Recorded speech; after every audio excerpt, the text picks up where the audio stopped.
එක්ක ආමැස්සොයි පරිප්පුයි සම්බෝල. මගුලද මම කන්න පුළුවන්ද? ඈ කන්න පුළුවන්ද? ඈ මම මහන්සියලා ආවේ හම්බ කරලා කමුල්ල කියන සල්ලි උඹ කාටයි දෙනවද ගෑණියේ?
නිපුලි කොබා මලිත් අයියා ඔය නෑ කිලු දෙන්නත් එක්ක අපේ මොකද බං උඹට ඔච්චර තරහ ගිහිල්ලා පොඩි එකී ඉදිරියට අංකි උම්මා වෙලේ.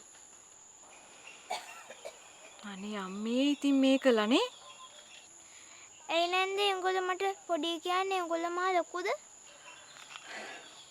නෑ මයේ මැනිකේ පොඩි නෑ මේ නැන්තේ කරට තුඩින් ඉන්නවනේ මම ගිහිල්ලා එන්න නැන්දේ. පණ්ඩිත ආච්චි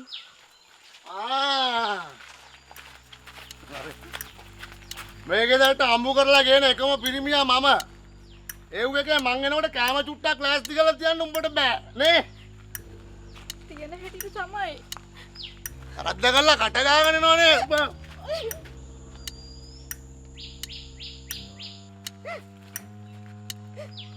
එන්නේ උඹේ පණ්ඩිත ආත්තා. දැන් සේරම කේලම කියා මං බය වෙයි ඌට.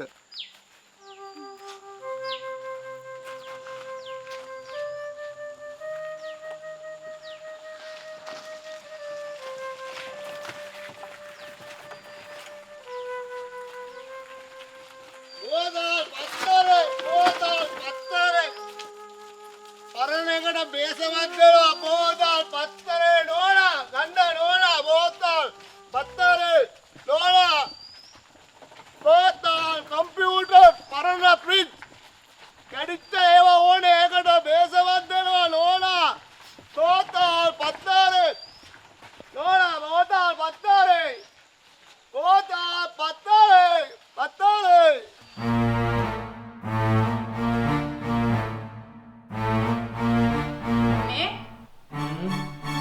අපේ කෙල්ලෝ දෙන්න නම් අර තරංගයේ කොල්ලත් එක ටිකක් ගානට වැඩි වගේ යා.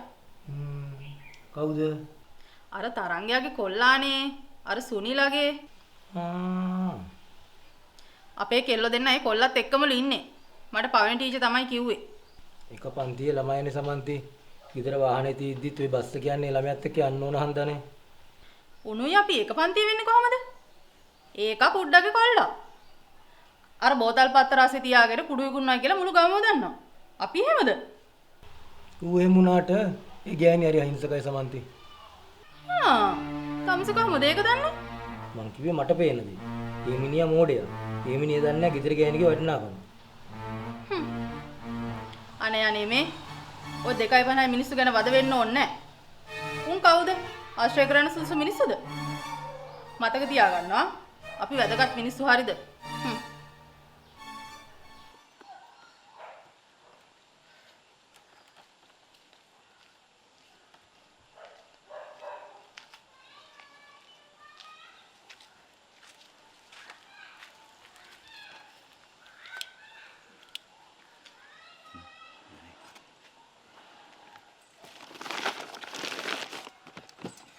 කොහොමරි ඉස්කෝලේට බඩු ටිකක් යවා ගත්තොත්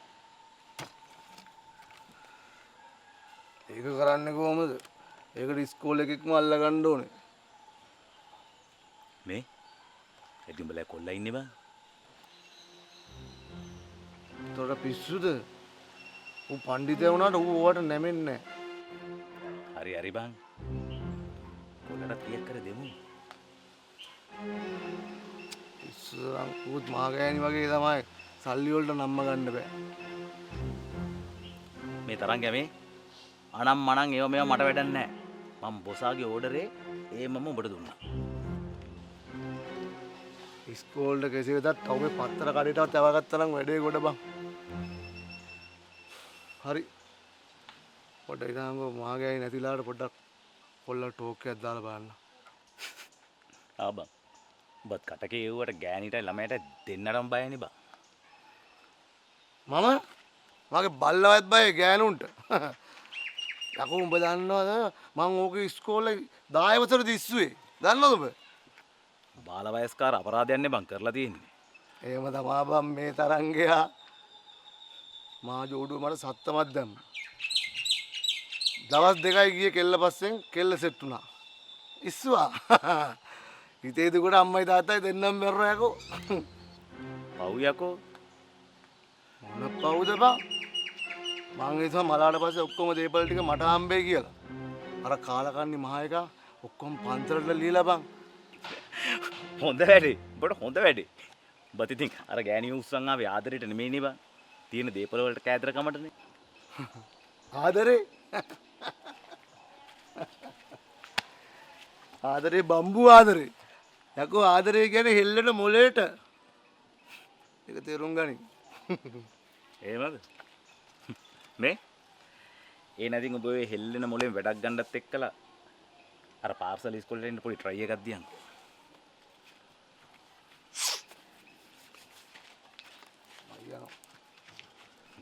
බෝතල් පත්තරේ බෝතල් පත්තරේ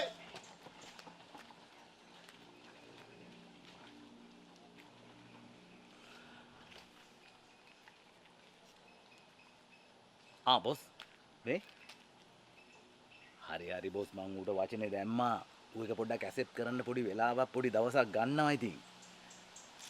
හරි බොස්. හරි අනිවාර්යෙන්ම බොසා ඒකගේ ගෑණි නිකන් ගිනි කිකිලි වගේ පොඩ්ඩක් මනක් හරි එච්චරයි. හරි බොස් හරි බොස්. ජය වේවා.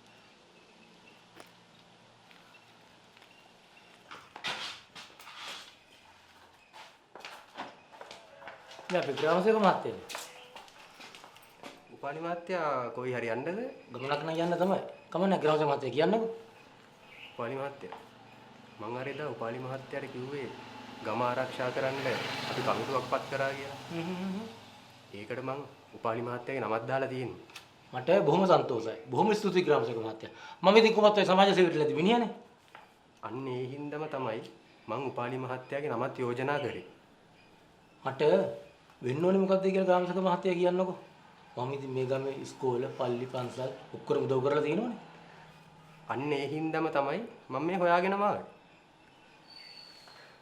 උපාලි මහත්තයා එහෙනම් යන්න හදපු ගමන යන්න. හොඳයි. මං ගිහින් එන්න. හොඳයි ග්‍රාමසේවක මහත්තයා.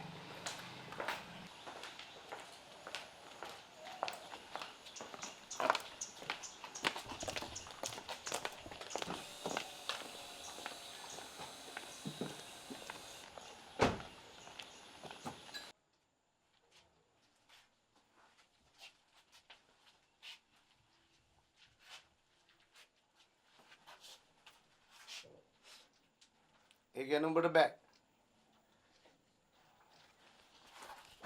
යකෝ මම උඹට කතා කරන්නේ. උඹට මහ දෙයක් කරන්න නෑ. මන් දෙන පාසලේ ගිහලා පත්තර කඩෙන් තියන්න විතරයි තියෙන්නේ. ඕක ගිහින් දෙන්නේ කොහොම මොනවද තියෙන්නේ කියලා මන් දන්නේ නැහැ. යකෝ උඹට මහ දෙයක් කරන්න නෑ. මන් දෙන පාසලේ ගිහලා පත්තර කඩෙන් තියන්න විතරයි නේ තියෙන්නේ. පාරක් කිව්වනේ තාත්තී මට බෑ. ඒ කියන්නේ උඹට තාත්තා කියලා කරන්න බෑ. ඕකේ මොනවද තියෙන්නේ කියලා දන්නේ නැතු මං කොහොමද ගිහින් දෙන්නේ? යකෝ උඹට තාත්තව ෂුවර් නැද්ද? තාත්තා දෙන පාර්සලේ සර්ච් කරන්න දෙයක් තියෙනවද බං? ඒක තමයි ෂුවර් නැත්තේ. මොනවා උඹ කුටු කුටු ගන්නෙ? මොකද? සුල්ලා මට කියහන් මම මුගේ තාත්තද එහෙම නැත්නම් මු මගේ තාත්තද? ඇයි මොකද්ද වෙලා තියෙන්නේ? අම්මේ මේකයි. හරි. මම මේක ටවුන් එකට අනෙක් අතේ දීලා යවන්නම්. උන්ට කියලා වැඩක් කරගන්න බෑනේ.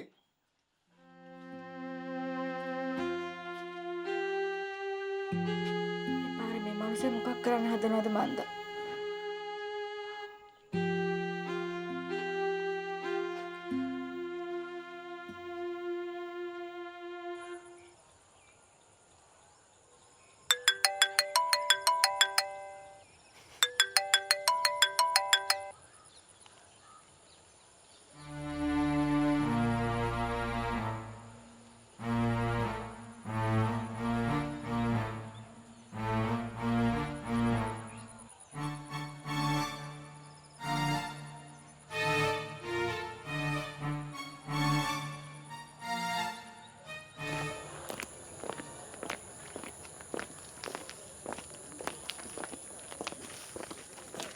අපේ තරංග මද මම මේ තමුසේ හම්බෙන්නම හිටියේ. මාව ඒ මොකටද? තමුසේ පරණ බඩුව එකතු කරන්න විතරමද කරන්නේ? ඒ මොකෝ රාලා මෙහෙම ඇව්වේ? අහපු දෙයට උත්තර දෙනවා. මෙහෙමයි රාලාමි. ඔය පරණ ප්‍රින්ට් කැඩිච්ච වොෂින් මැෂින් ඉස්තිරික්ක ඔය ගෙවල් වල තියෙන පොඩි පොඩි යකඩ කෑලි එකතු කරලා නානා කඩේට ගිහින් දෙනවා. එච්චරයි වෙන මොකද්ද ඉතින් මං කරන්නේ? එහෙමද?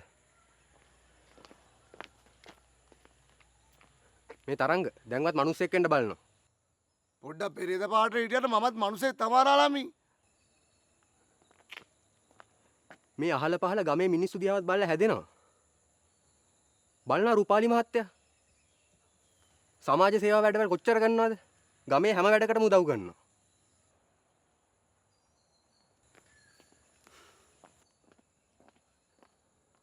අනේ මන් නොදන්න උපාලි මහත්තයා. ඌ කරන සමාජ සේවය. අනේ නික ඵලයන් රාලාමි යන්න.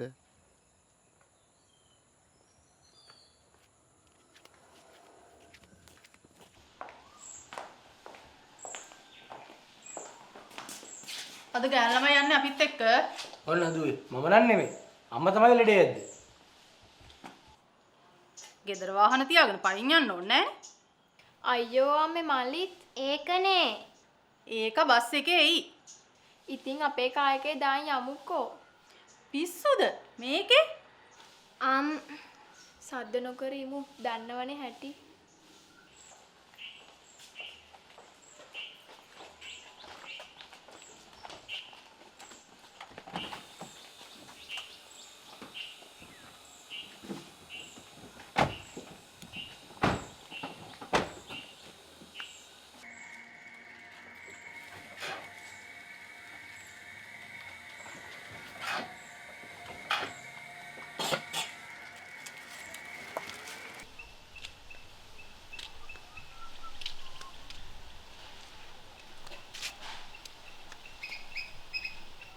මල්ලි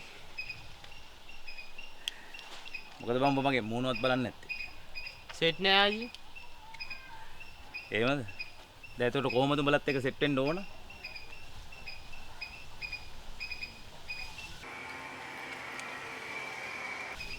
මේ බැලුවට ඒවා සෙට් වෙනේව නෙමෙයි බං. අනේ අයියේ මේ උන් අනික මගේ යාළුවෝ. හරි හරි ඉතින් නිකන් කිව්වේ. අනික මං කැමතිත් නෑ අයියලත් එක්ක කතා කරන්න. මොකද අයියලා ගැන මේ ගමේ තියෙන වැරදි කතානේ. බස් එකක් තියෙනවා මං යනවා.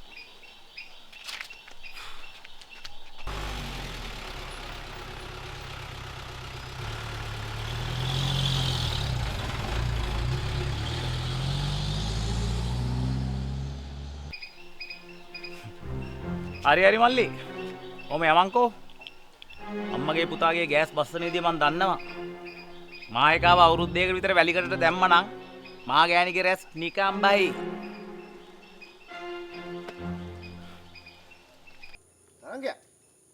තරංග. ඒ තරංග. ඇයි අන්න හන්දියට සෙට් එකක් බලන්න ඔබ හොයනවා.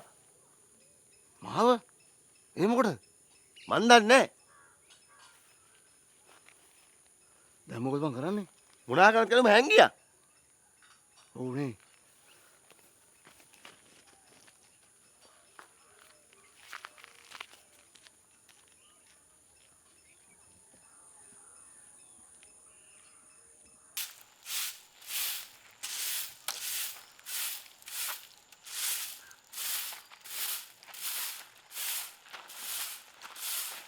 කවුරුහරි આવුත් කියව මම නැහැ කියලා හරිද? ඇයි ඒ මොකද? එහෙම වෙන්නේ නැහැ නේ කවුරුහරි આવුත් කියපන් මම නැහැ කියලා. නෑ මං කියන්නේ මං කියනවා ඉන්නවා කියලා. තමුසේ යන්නේ කොහෙද මොනවද කරන්නේ කාත් එක්ක läගලිනවද කියලා මම මුකුත් දන්නේ නෑනේ. අනේ දෙයනේ මත් නම් දැන් මේ ඔක්කොම ඇති වෙලා තියෙන්නේ. කවුරු ආවත් මම කියනවා තමුසේ ඇතුලේ ඉන්නවා කියලා. ඒ කෙනෙම කියනවා. ඔව් කියනවා. ඒ කෙනෙම කියනවා. කියනවා. ඉතින් දෙයනේ මොන සැලසීමක්වත් නෑනේ මට. මම කියනවා. පොත්තා මම දෙන්නේ මම මේ ගහන්න දෙන්න බෑ හොඳ. මං කෑ ගහනවා. තෝ කෑ ගහන්න ජීවත් වෙලා ඉන්න බෑ. මං කෑ ගහනවා මට වද දෙන්න එපා.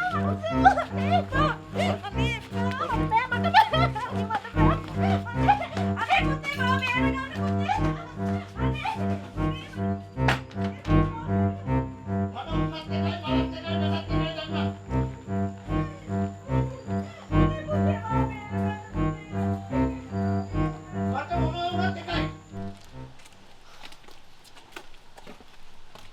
තමුසෙට හොඳ වැඩි. ඒ මොකෝ? අර ගොල්ල කාර් එකේ තමුසේ බක්සේ. කමක් නෑ හලෝ.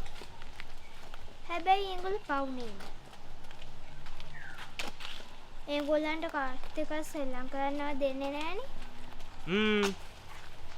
අපේ අම්මත් කියලා තියෙනවා මයින් තයිලා දිහා යන්න එපා කියලා. ඒ මොකෝ මන් නරකයි කිව්වා? අපෝ නෑ. මයින් තයියාගේ තාත්තා කුඩුකාරයලු. කුඩුකාරේ හෙන නරකයිලු.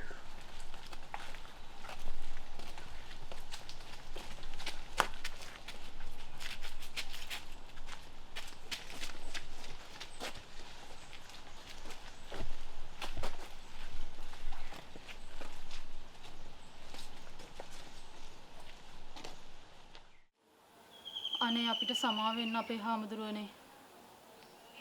දේවල් සිද්ධ වෙන්නේ අපි පතන් ආපු හැටියට නැන්දි. ඒක නම් එහෙම තමයි. මලිත් අනනේ පොඩි හාමුදුරුවෝ ආයි ඉස්කෝලේ එන්නේ නැද්ද? නෑ සඳුනේ. මං පීඩියෙන් වඩිනවා. අම්මයි 3 මාස දානෙත් මං එහෙදිම දෙනවා. අනේ ගිය ළඟින් වඩිද්දි අම්මා මං එනකම් බලන් ඉන්නවා වගේ මට පේන්නේ. පීඩියෙන් විභාගයේ අවසානයෙන් පස්සේ මං හිතන්නේ වනගත වෙන්න. සාදුගේ තාත්තයි අපේ තාත්තයි දෙන්නම හිරේ. එයා තමයි ওই ව්‍යාපාර කරලා තියෙන අපේ හාමුදුරුවනේ. මං ඒ බව දැනන් උන්නේ නෑනේ.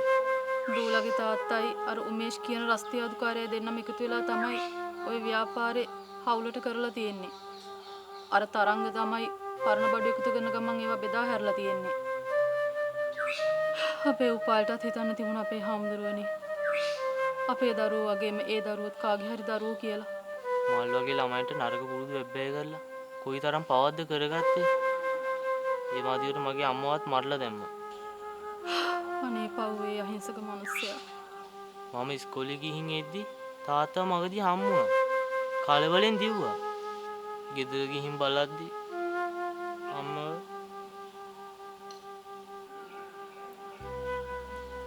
මතු භවයක මගේ අම්ම බුදු වෙන්න ඕනේ නැන්දි. මමත් අම්මා ගාවම නිවන් දකින්න ඕනේ. අනේ වාසනාවන්. සාදු සාදු සාදු.